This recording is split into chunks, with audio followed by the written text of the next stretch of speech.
open our minds. But how can we be taught to see if the blind lead the blind? The first person to develop significant eye surgery was a black woman named Dr. Patricia E. Bath. Now on that note, there's a question I must ask. If this is a great opportunity to learn and be engaged about our past, why are we not actually being taught about our past? Transatlantic slavery, where we're taught black history starts, but is it really? There seems to be a lot you haven't told us. And you shut down and hold back on the bold ones who stand against the way you're trying to mold us. Consistent enemies of progress. You're surprised because I know things you don't expect me to know yet. And when I tell you you're wrong for telling me about me, you call it a riot while I call it a protest. The Broadwater Farm riots. The media exacerbate and make it seem like it's a bunch of delinquent youths on the streets, when really the first cause and trigger was death at the hands of the police. We cease to know information and the truth. And that's simply because you withhold information from the youth. Maybe one day we'll be satisfied with how our knowledge of history equates.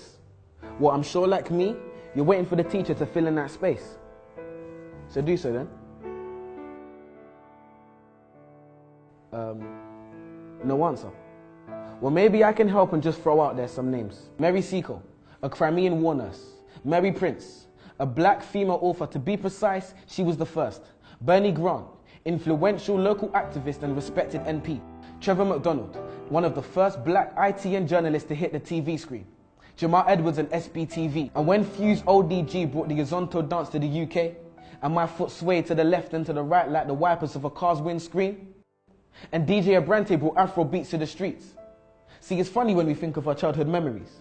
A man who was actually funny, Lenny Henry.